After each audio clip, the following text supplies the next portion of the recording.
All right. Today we're diving into a really fascinating, though pretty rare condition called pheochromocytoma. Now, what this is a tumor that basically hijacks your body's entire stress response system. It's like it hotwires it, putting you into a constant state of emergency.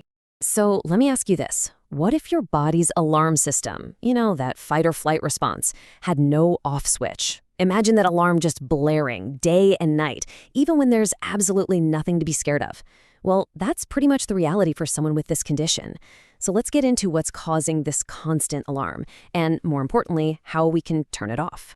So for this explainer, we're basically going to walk through the entire journey. We'll kick things off by understanding this tumor of chaos. Then we'll get into decoding the really wild symptoms it can cause.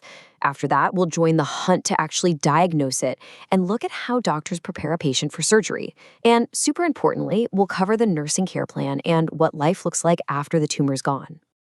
Okay, first up, this tumor of chaos. Let's break down exactly what we're talking about here. What is this thing and where does it even come from? The name itself actually gives us our first clue. It comes from Greek and was coined way back in 1912. It literally translates to dusky-colored tumor. And that's because, well, that's what it looked like to the first pathologists who got to look at it under a microscope. And its location is everything. We're talking about a tumor on the adrenal medulla. Now, this is the inner part of your adrenal glands, which you might remember sit right on top of your kidneys. Think of the adrenal medulla as the command center for your entire fight or flight system.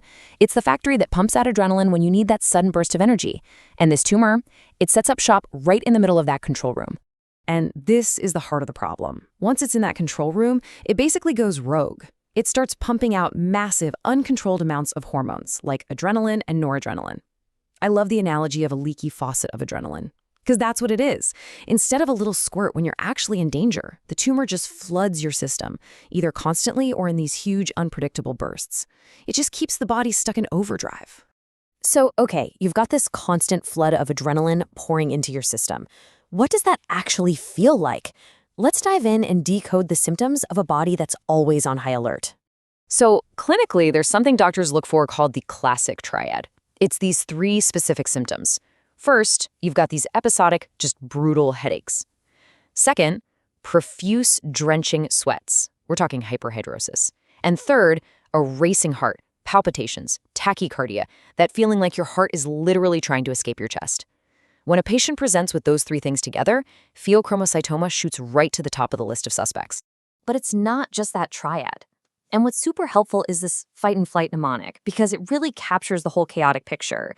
It shows you just how widespread the effects of this hormonal overdrive are. I mean, look at this list. You've got facial flushing, high blood pressure, high blood sugar. Then there's the H for those headaches again, tremors, sweating.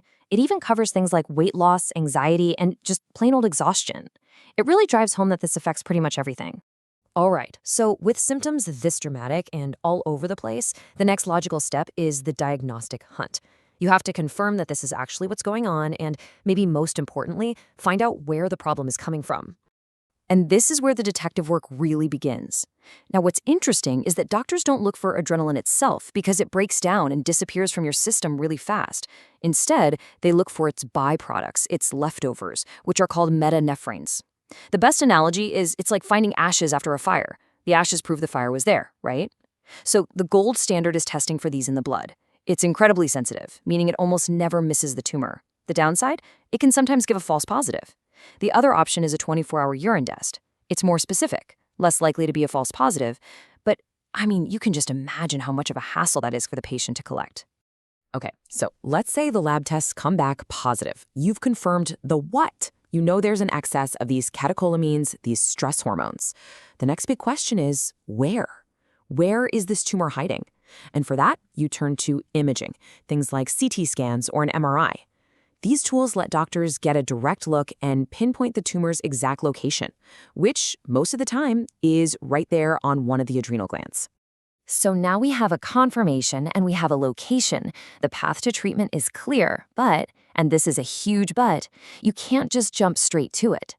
Getting the patient ready for what comes next requires some really, really careful preparation. Right, the main treatment, the goal, is surgery. It's called an adrenalectomy, which is just the surgical removal of the tumor. But you absolutely cannot rush this. Imagine going into surgery when your body is already flooded with adrenaline. It's incredibly dangerous. The risk of a massive, potentially fatal spike in blood pressure during the operation is just way too high. This is why the preparation is so critical, and it all comes down to a very specific two-step medication sequence.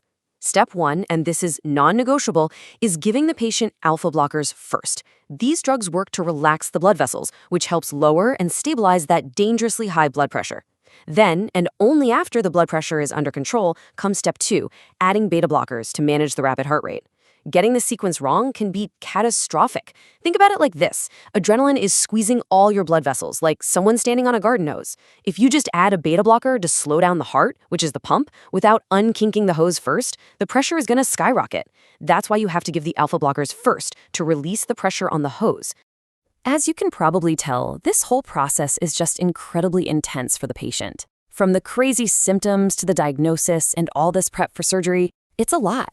And this is exactly where the nursing care plan becomes so incredibly important. It's all about managing the patient through this crisis. So let's look at what nurses are dealing with on the front lines. These are the actual immediate patient needs. First, you've got decreased cardiac output. That's a clinical way of saying the heart is working way too hard to pump against that extreme blood pressure. Then there's acute pain, mainly from those killer headaches. And of course, anxiety. And it's so important to remember this isn't just nerves, it's a physical symptom caused by all that adrenaline. They're also tackling ineffective tissue perfusion and imbalanced nutrition because the body's metabolism is in hyperdrive, just burning through calories. And a huge part of great nursing care isn't just managing the problems you can see, it's about anticipating the ones you can't. They're always looking ahead at potential risks. For example, there's a risk for unstable blood glucose levels because of all those hormones. And get this, the very medications used to save the patient's life, the alpha blockers, can cause something called postural hypotension. That means when the patient stands up, their blood pressure can drop suddenly, making them dizzy and putting them at a huge risk for a fall or injury.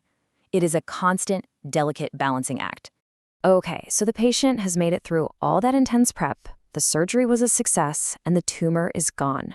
So, what happens next? What does life after the adrenalectomy actually look like?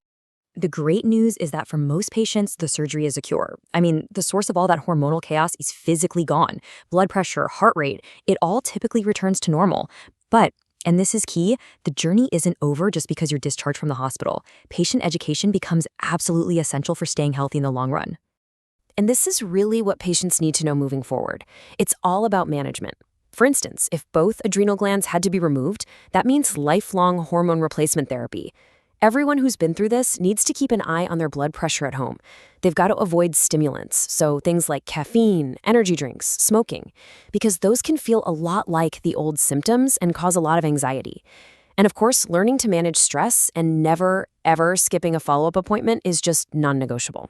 So yeah, we can treat this rare hormonal hijacker, but what does a condition like this really teach us about the incredibly powerful chemicals that are running the show inside our own bodies? To me, pheochromocytoma is just such a dramatic example of what happens when our internal chemistry goes haywire. It's wild to think that a small group of cells, making just a tiny amount of a chemical, can completely take over our body, our mind, and our entire experience of the world. It's a pretty humbling reminder of the delicate and incredibly powerful hormonal balance that we all rely on every single day.